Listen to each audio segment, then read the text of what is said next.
Welcome to the Doctor Journal Club podcast, the show that goes under the hood of evidence-based integrative medicine. We review recent research articles, interview evidence-based medicine thought leaders, and discuss the challenges and opportunities of integrating evidence-based and integrative medicine. Continue your learning after the show at www.drjournalclub.com. Please bear in mind that this is for educational and entertainment purposes only. Talk to your doctor before making any medical decisions, changes, etc. Everything we're talking about, that's to teach you guys stuff and have fun. We are not your doctors. Also, we would love to answer your specific questions. On drjournalclub.com, you can post questions and comments for specific videos, but go ahead and email us directly at josh@drjournalclub.com. That's josh@drjournalclub.com. Send us your listener questions and we will discuss it on our pod.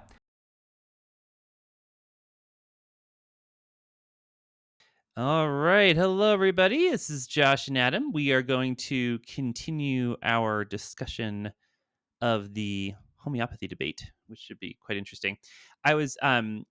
So I was just looking at the data on our first homeopathy drop, which happened last week. Really high uptake, like a lot of downloads, people really interested in the topic. So I think we're going to get a lot of interest in this series, which is good. So. Did we get Avogadro's number of downloads? Not quite. I think the exponential is a little off.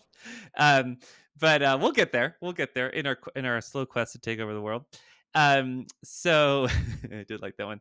So last week we did Lind et al., which was like the first major meta-analysis on this question of whether or not homeopathy is real, is a thing. It was a good, if you guys haven't listened yet, it's a good one. We don't normally do like series podcasts, but I think for this one we'll probably do like 4 or 5 or something like that. Oh wow. Yeah, I want to like go into this until we're sick of it, sort of like with statins. And then but do you know Mark Davis? Yeah. Okay. So he and I met years ago, like maybe 13, 15 years ago at a conference, and we met over this paper, Shang et al. Oh wow. And we were like the nerds in the hallway, like fighting over the methodological interpretation of this paper. And I was talking to him the other day and I was like, oh my gosh, I almost forgot about that. We just did this homeopathy series and I think this was the paper that we became friends over. And so it's kind of neat. But anyway, so I think we're gonna invite him on. He's also very interested in this topic. He sent us a couple other meta-analyses that I don't think that I have. Well, one of them I've read, the other one I haven't. And so we'll kind of go through them together to continue the series, which should be kind of interesting. So anyway, anything you want to start with before we jump into this paper, which is sort of the responsa to Lind 1997? No, that's it. I think I'm ready to go on this one. All right. So super fast background for folks that didn't hear our last one. Homeopathy is very popular. It also kind of defies our normal understanding of the universe, especially with the high potency dilutions or potentizations or potencies. We are beyond Avogadro's number, meaning there's very little chance there's any molecule at all in the substance of what was originally diluted. And so the question is, well, how could it work? And there's different potential mechanisms like energetics and memory of water and all this stuff that I do not understand. But one of the things that I do understand very well is meta-analyses. And so one approach to understand if homeopathy is real or not is to do these meta-analyses and figure out, well, if it is just placebo, then if you meta-analyze all the placebo-controlled homeopathy studies, there should be no difference. You should get no effect. And that made sense. And then so we had this really amazing paper in the Lancet, which we talked about last week. Check it out.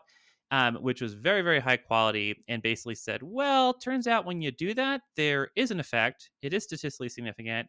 It is a large effect. And like even when you do all these controls and things like that, it's still there. And so that kind of blew everybody away.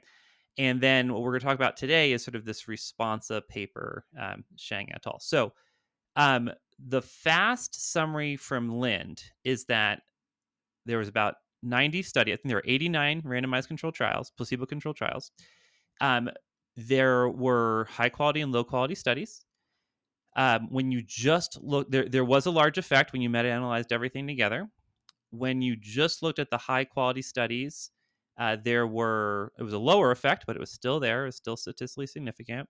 They did a worst case assessment where what was it? They did high quality studies published in Medline. And then only looking at preparations that were considered like moderate or high potency in the sense of Ah, yeah. meaning that there's even less substance in that than something that's considered quote unquote like low potency.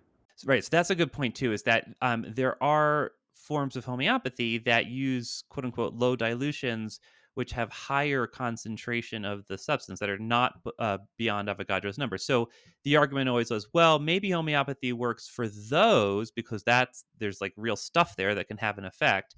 But certainly it's not going to work for stuff that's so dilute that there's nothing there. And so in this kind of worst case assessment, they just looked at those studies that were super, super, super dilute, high quality, Medline, etc. So yeah, awesome. And when they did that, there was a lower effect, but it was still there and it was still statistically significant. And then the last thing that they noted, and this is going to be important for today, and then I'll stop my like rambling preamble, is that there was publication bias. And so just to, do you want to tell the audience briefly what publication bias is? I mean, I think you do a better job at it, but essentially, um, what they were testing for and what they found was that smaller studies with greater effect sizes, if you will, are being published, likely because they're statistically significant. But small studies without an effect are not being published because that's not as sexy, if you will. Mm-hmm. Whereas a large study with a negative outcome or not statistically significant result would be relevant because it provides value in the sense of something not working, whereas something that's small and doesn't show an effect, it doesn't really add much. So those studies are likely missing from a publication standpoint. Perfect. Yeah, that's great. So if you visualize it as like a big funnel and you put the large studies on top and the small studies on the bottom, and then so that's sort of the y-axis and the x-axis is the effect size, right? Let's imagine a scenario where there's no real effect, right? And you have like 100 studies, some are large, some are small. You would get like a Christmas tree presentation, right? Where the very top of the Christmas tree is like right on zero, like no effect, and then as you get lower down the Christmas tree, the studies are smaller and there's more variability. So the effects are all over the place. They're negative, they're positive, but they average around that line in the middle, which is zero. That's what you would expect if there was no effect. Now, the problem is like visualize that Christmas tree and now just scoop out all the studies that are on the bottom of that Christmas tree that say that there's no effect, right? Those negative studies. And now, because just like you said, not sexy, we're not going to publish them, but all we can see is the Christmas tree that was published. And so now when you average those all together, when you do your meta-analysis, you see an effect because you're averaging basically only the good studies and you're not pulling it back towards null from the negative studies. So that's publication bias. Okay. So when they analyzed for publication bias in the Lind paper, they did see evidence of publication bias. Not surprising. We see that everywhere. And then they did different clever ways of addressing it, like trim and fill. And they did, I think they did like a regression analysis.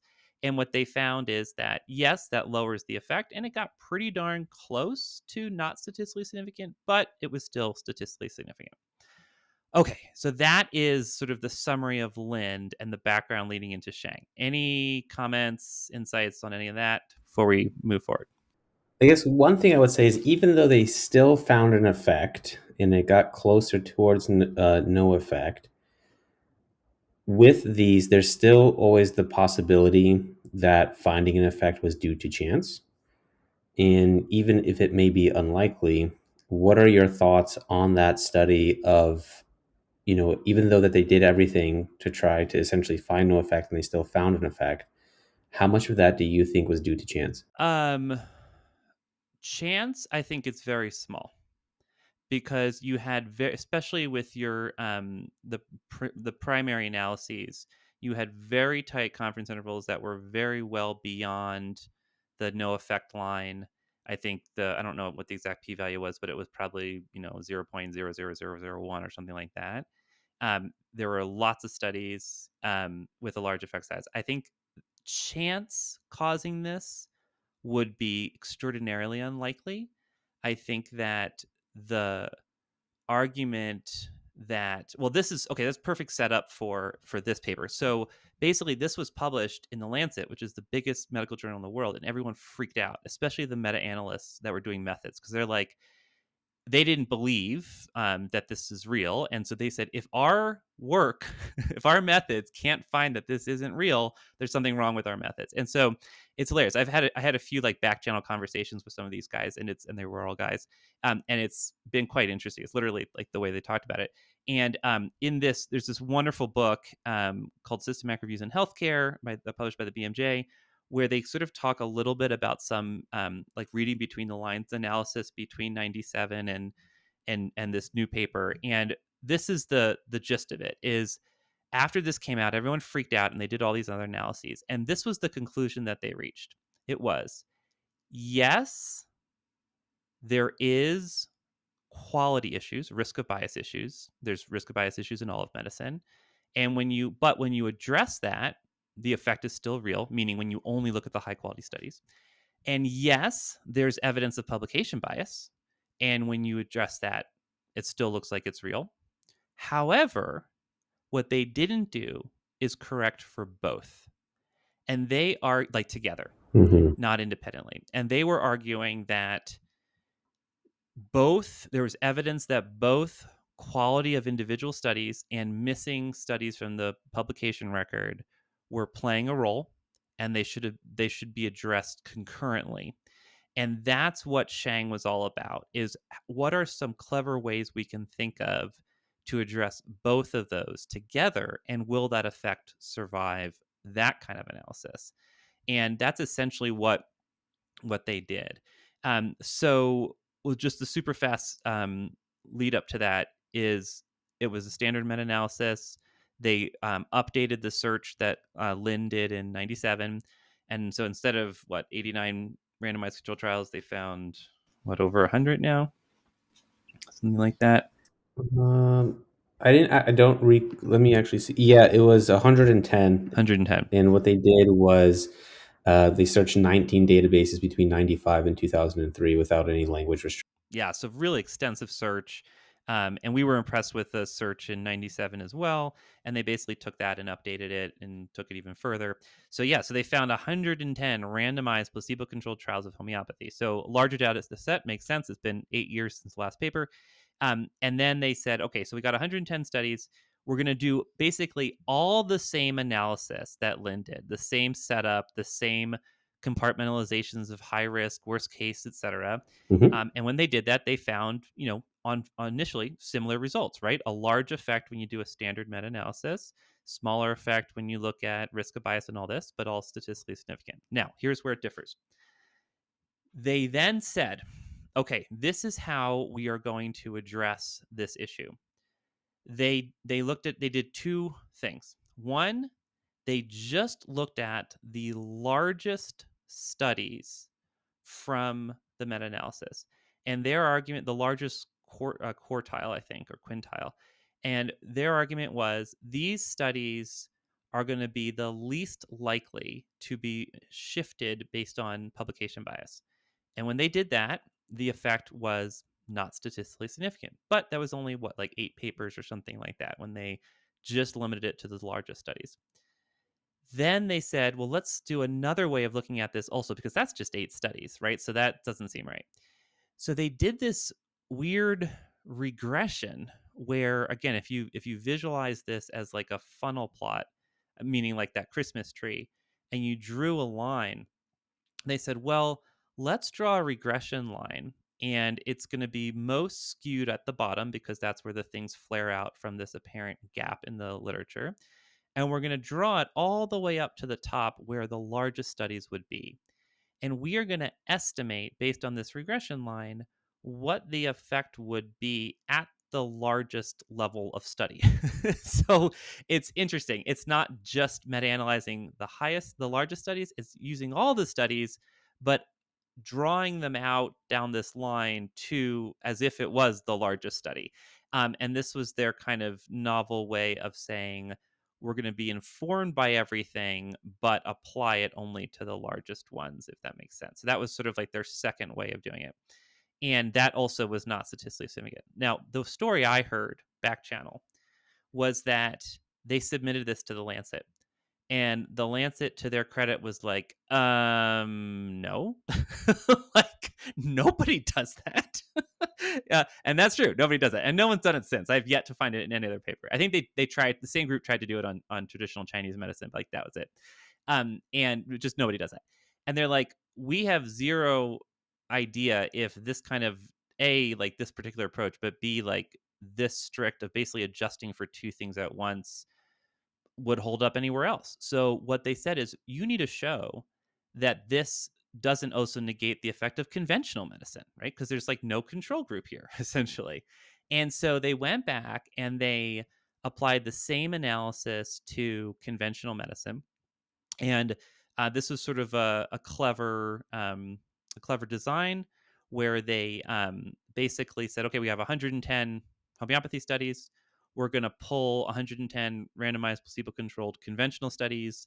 We are going to get, what was it, like 5-1 or something, we're to match the outcomes and pick one, randomly one study for each homeopathy study, match the outcomes, match the clinical condition, and do everything that we did to homeopathy to conventional medicine.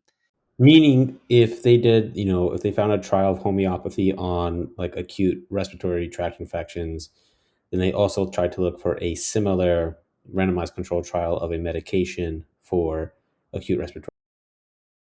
Exactly. And I think they also, I don't think they matched on size, but when they looked at the range of sizes of studies, I think they were pretty equivalent, like across both groups, I think. Mhm. So these were their, like, it was sort of like it's almost like a case control study, but on a meta analytic level, which is like Really interesting. I thought that was super. really interesting.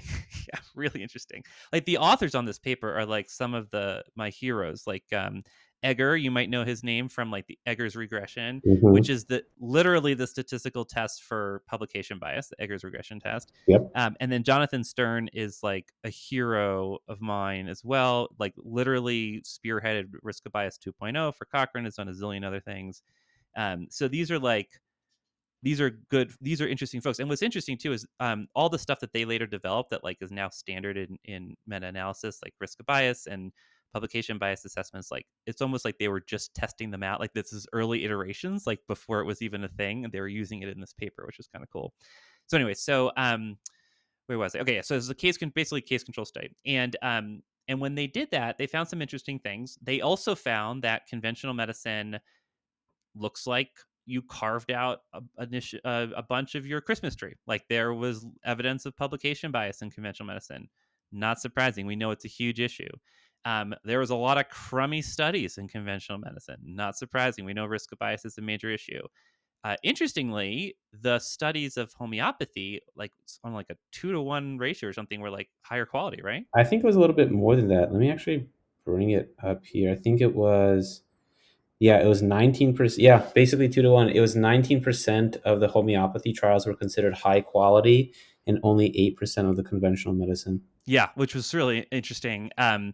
And when you look at, I don't know if you caught this, when you looked at like the breakdown of the quality, it was pretty equivalent, except for adequate concealment of allocation, aka like blinding.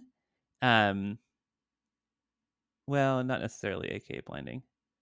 So for the most part, they were equivalent, except for that one, adequate concealment of allocation. Well, I wonder if is that talking about allocation concealment like we think about it now, or is that talking about blind? Well, we don't need to go down that. But essentially, the homeopathy studies were on net higher quality. And I don't think that's too surprising. We talked about this last time. It's so easy to blind homeopathy studies. It's so easy to blind it, that I'm like, would be shocked if it would be an issue. Whereas like some conventional medicine, like or medical approaches might be really difficult to blind, right? So maybe that was part of the issue. Okay, but certainly the argument that homeopathy doesn't have randomized controlled trials, not true. 110, at least in 2005. Certainly the argument that they only have low quality studies, not true. They're better on net than conventional medicine on average. Look, the thing is, we don't do this for money. This is pro bono. And quite honestly, the mothership kind of ekes it out every month or so, right? So we do this because we care about this. We think it's important. We think that integrating evidence based medicine and integrative medicine is essential.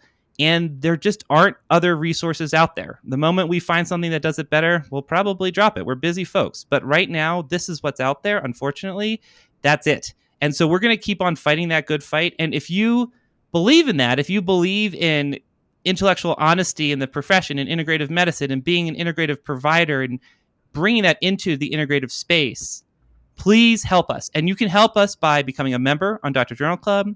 If you're in need of continuing education credits, take our NANCIAC approved courses. We have ethics courses, pharmacy courses, general courses. Interact with us on social media, listen to the podcast, rate our podcast, tell your friends. These are all ways that you can sort of help support the cause.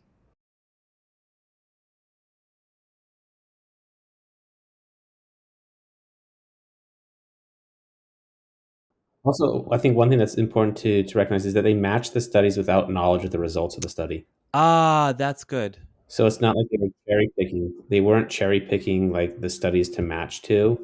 They basically had a computer generated random selection of the trials, and they didn't know the results of those trials, and just tried to match them based on like what the outcome was, what the clinical indication was, and from that standpoint. So, like I said it before, if it was like, children with acute respiratory tract infections, well, then they would try to match that to a study that looked at children receiving a medication for upper respiratory tract infections, but they didn't have knowledge of the results prior to comparing. Yeah, that's awesome. So I think that's really important because, and that's it. I wanted to talk to you about this later about like the lack of registration of the methods on this, because you could see how people have like strong priors on this topic, and you can analyze anything to death, if you will. But anyway, so they applied this to conventional medicine. It was the same general thing, which is that when they did this, the effect size, well, when they just did a meta analysis, there was an effect. It was statistically significant. Medicine works. And then when they did all this stuff, the effect was much smaller, got close to no significance, but it remained. It was statistically significant at the end. And so then they basically concluded, well, Lynn suggested that their meta analysis said, their results are not compatible with the hypothesis that homeopathy is just placebo.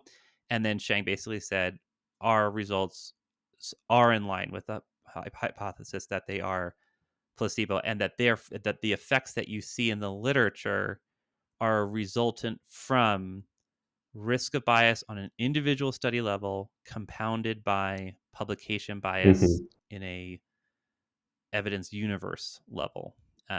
Okay, ask me all the questions. I'm just talking for a long time, but it's just like a rather complicated approach, which is fascinating. But yeah, that's the basics of it. Yeah. So basically, more positive results coming from just crummier trials. More positive results coming from crummier trials, and more positive results coming from smaller trials. Yeah. Yeah. I kind of lump the smaller trial within the sort of the umbrella term of crummier. Right. Well, that's kind of like the crux of it, because they're arguing that they were like independent issues. Because to your point, they do talk about that. They do say that, and that was a little confusing to me actually, because they somewhere in the discussion they said the best way to address bias of on a study level is actually just to look at the largest studies, because to your point, smaller studies are not as well controlled and risk of bias tools aren't sufficient. But then, well, if that's true, then like why? Yeah, it was just a little confusing to me. But they basically approached it as, we're going to address both of these at once, and that did away with the effect size. Yeah. And then I think another thing to highlight, because I know that there's other people who Mm-hmm. will be like, yeah, but, what about this type? What about that? Kind of like what we get with the vitamin D crowd, is that the treatment effects did not vary by duration of follow-up, the clinical indication, the type of homeopathy, um, or Right. the clinical topic. So meaning it didn't matter if it was classical, clinical, complex, or isopathy. Didn't matter if it was for a single dose, multiple doses, for 1 week, for 6 months, et cetera, et cetera. They didn't find any sort of treatment effects with any of that. That's right. Yeah. So, right. One of the things I've always heard is, well, if it was classical homeopathy, da da da da. And it's funny because there's a line in their discussion when they said, we talked to some colleagues and they said, well, if it was classical homeopathy. Yeah, no, Hmm. I actually really appreciated that because they said, well, if it was this, and then they said, okay, well, we'll address it, and we're still not finding an effect. Yeah. Yeah. That was interesting. And remember, though, that this is classical homeopathy removing the 2 hour intake that probably has therapeutic value. So again, they're basically randomized to get everybody gets that. The issue that they're testing in these studies is just the homeopathic remedy itself.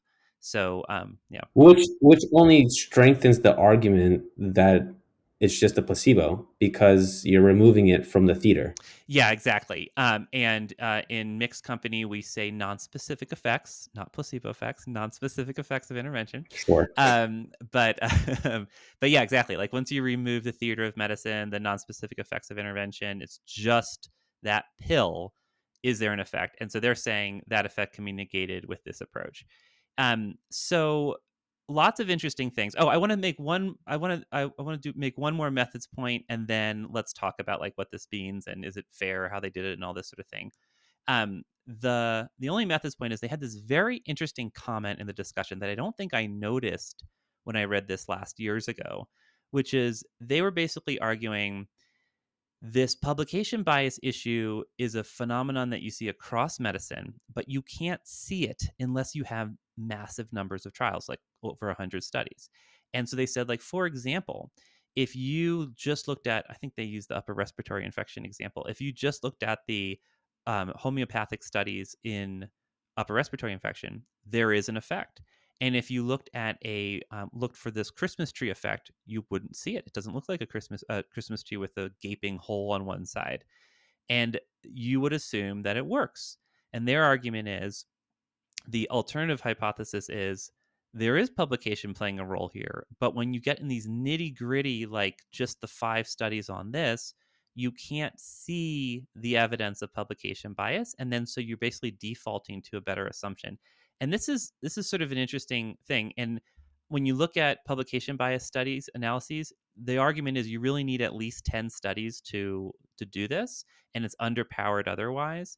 And was very, and I'm going on a bit of a tangent, so I'm gonna shut up in a second. But it wasn't invented in 2005 for this paper, but the way we look at this from a grade perspective is one of the major things that we look for the confidence in the evidence is evidence of publication bias. And everything else, when you go through it, is like, if they didn't do it, you knock it down. If you didn't do it, you knock it down. Like you have to find proof for it to survive.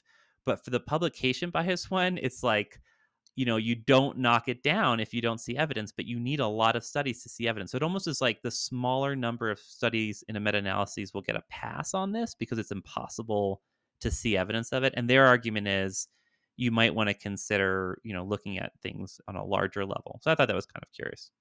Yeah, no, I thought it was still an important remark that they made. Yeah. Okay, so let's talk about so that's the basic take home. So whenever I presented this in class when I was teaching at Best Year, for example, you know, A, people were furious furious, and B, I think fairly, they were like, well, that's not fair. And I think that's a decent point. Like, what are your thoughts about like this approach in particular and where we go from there? Well, I think it kind of goes back to what we were saying earlier, where extraordinary claims require extraordinary amounts of evidence. And I mean, if you think about it, like, and I'm always sort of dogging on mechanism of action and how I don't really care for it, but I also do value the importance of it, especially when it comes to the early science in trying to develop therapeutic agents. From that standpoint, I think it's important, but from a clinical standpoint, I think there needs to be a lot less emphasis on it because then you can kind of become attached to the mechanism of action to then justify why you're doing something, even though it may not have any sort of clinical benefit. Mm-hmm. With homeopathy, there is no mechanism of action that makes any sense. There's no substance in the substance that you're trying to give someone. And so to say that essentially nothing is having an effect that's not due to placebo is going to require a lot of proof as to why we should believe that, or trust the evidence to suggest that there is something there. Yeah, I think I'd mostly agree with that. I do think it's a quote unquote unfair approach. I've never seen anyone do sensitivity analyses where you're doing stuff in duplicate like concurrently like that. Um, But I think this is one of the exceptions where you have to, just because of how sort of ridiculous the claims are when it comes to homeopathy. Yeah, I think that would be the argument is that it's like you said, extraordinary claims, extraordinary evidence. Um, yeah, and so I think we're gonna have to at some point, and if listeners are aware of them, look at some mechanism I'm sure there are a bunch of mechanism studies on homeopathy, and so maybe we should turn our attention there. And it's interesting. Remember when Lind, in their discussion, they were like, "We don't think that doing additional meta-analyses or additional randomized control trials is going to help this argument. You're going to need replication studies and mechanism studies." And then like Shang went up, a couple years later and was like, "Well, we'll come up with a method to make this not work," right? Which is like exactly what Lynn was saying was going to happen.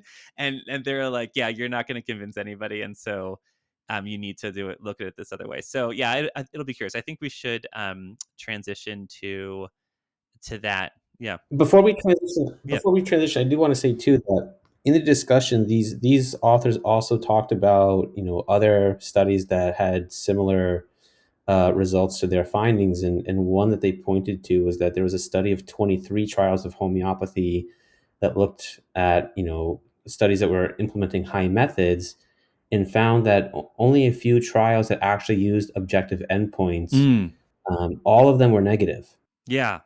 So that's interesting because objective endpoints should only matter if you're not blinded, right?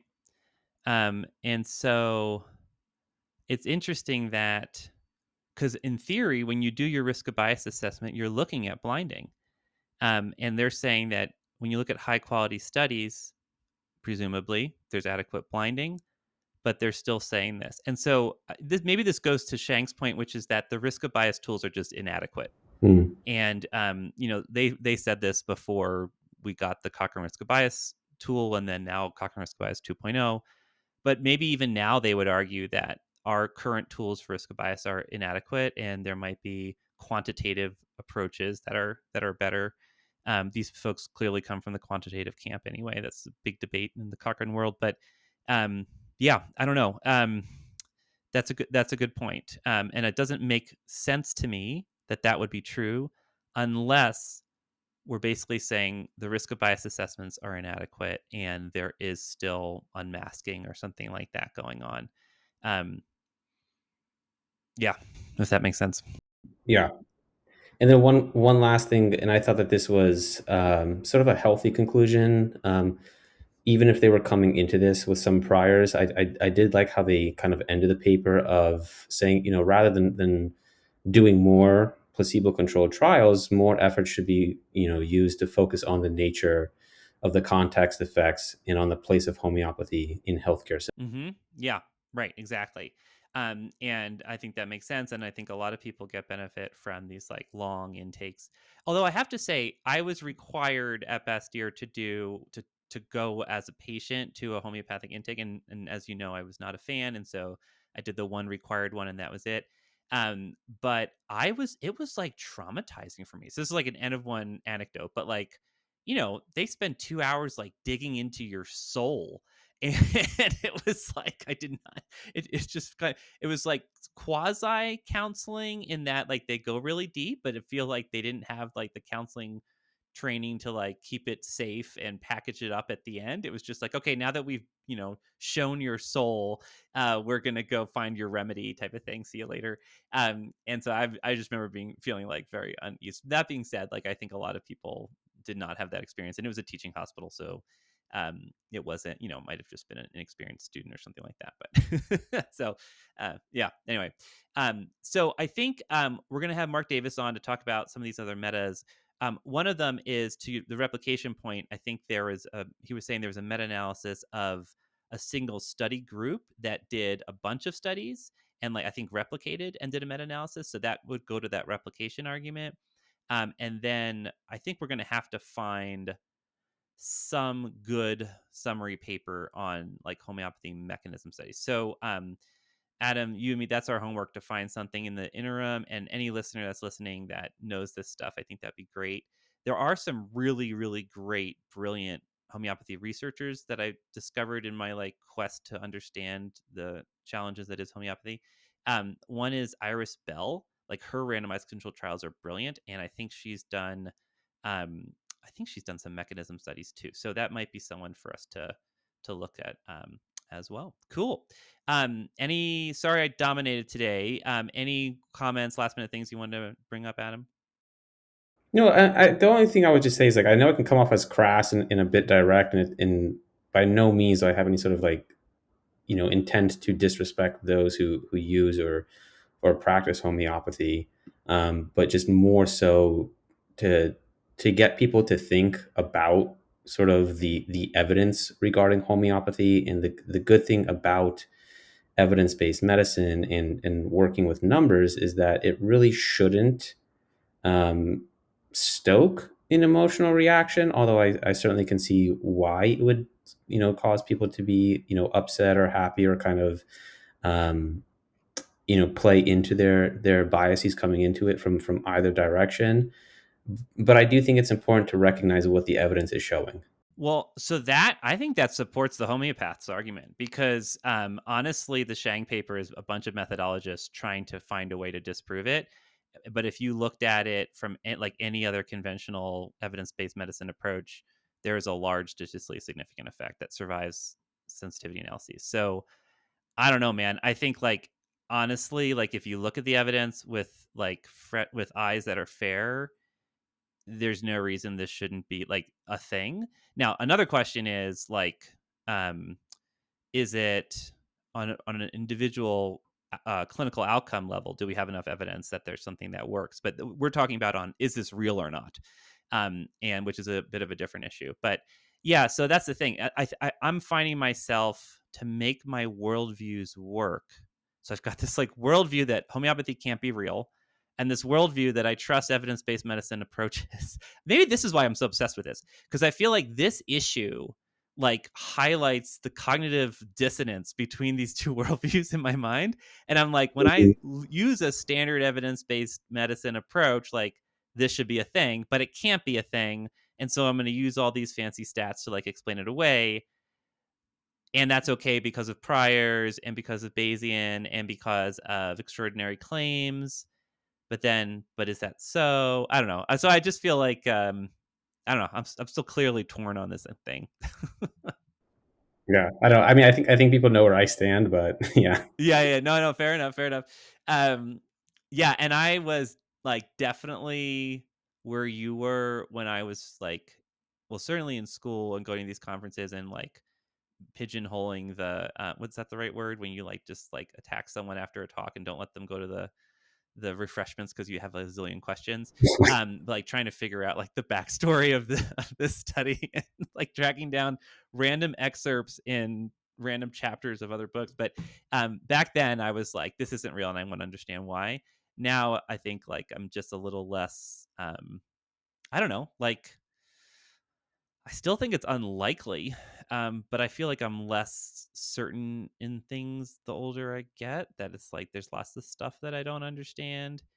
Um, but that being said, this seems like a really big thing to somehow magically work.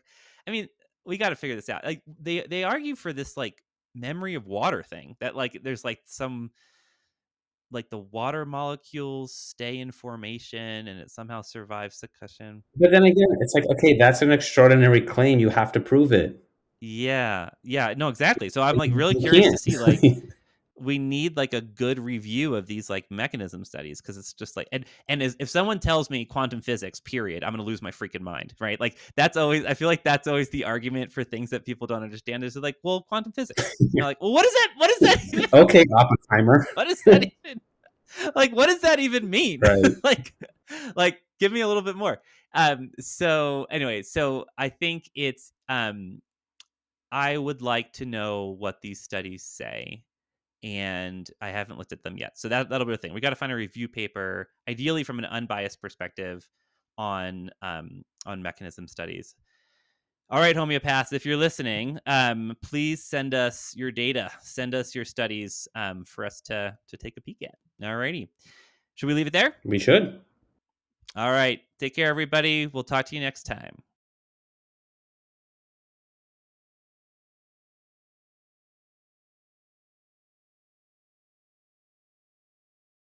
If you enjoy this podcast, chances are that one of your colleagues and friends probably would as well. Please do us a favor and let them know about the podcast.